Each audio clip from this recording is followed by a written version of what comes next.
Hey, what's happening? I'm Cooley High, and you're chilling behind the boards with me. And today I'm going to talk to you about mixing, just some basic stuff about mixing. Now, one of my techniques that I use in mixing, a lot of times for my radio show, Cognac Time, I get a lot of music submissions that the mixes just sound really bad. Either the vocals are overlapping on other vocals, or the instruments are overlapping each other, or, vice versa. And it's really not good for the artist, it's not good for the listeners, just overall a waste. So I'm gonna tell you one of my techniques, or a couple of my techniques, on what I do to mix tracks and music, songs. Depending on the song. Now, I spent a lot of time learning how to mix, and I never went to school for it, so this is a lot of life experience, all right? So, one of the things that I do is I make sure that I start off my mixes after I recorded all my drums and my vocals and whatever other instruments, bass, strings, that sort of thing. I start off everything at the zero level, right? Zero, no sound. And I start to bring up very gradually my drums, right? Now, mind you, when you're mixing, you should mix with your headphones, not with the speakers out loud, because you won't get a proper mix. When it's time to, master, then it sounds completely off, and you're wondering why it doesn't sound the way you need it to sound. So it's best to use your headphones when you're mixing, right? So I start off with my drums, raise the drums just gradually, and get the drums to sound either crunchy if I needed to sound crunchy, or nice and clean and crisp, if the track requires crisp drums. The next thing I do is bring up my bass, and I add whatever compression I need to the bass and the drums, because sometimes there's so much bass that it makes the track sound saturated, and you don't want that, because that's, again, a horrible mix. The next thing I do is bring up my other peripheral instruments, such as your keyboards, your strings, cellos, whatever other background sounds you might have.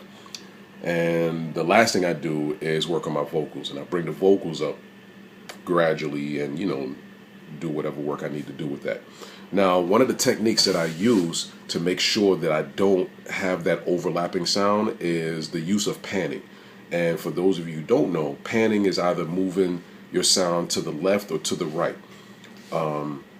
Say, for example, you're looking at a performance on stage, and you see a whole band. You see a main singer, you see background singers, you see musicians kind of like, in the background, but they're all in different positions on the stage.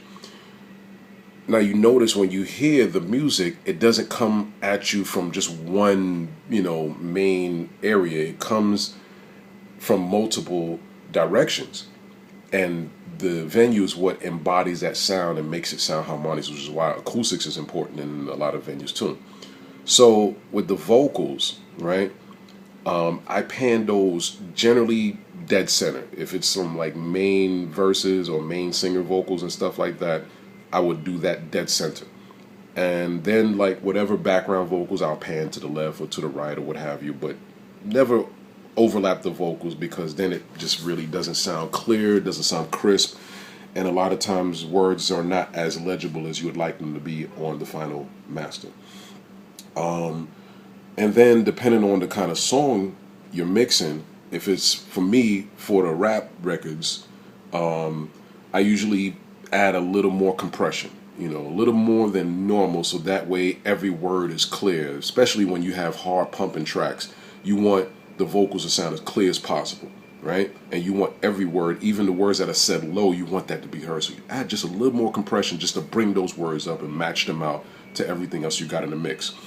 For ballads and jazz and R&B and stuff like that, where vocals are a little more intimate, I add just a little bit of compression just to bring out some of the softness of the vocals, but still keep it within that intimacy. You know what I'm saying? Because you can't have stuff sounding hard and crunchy on a ballad, right?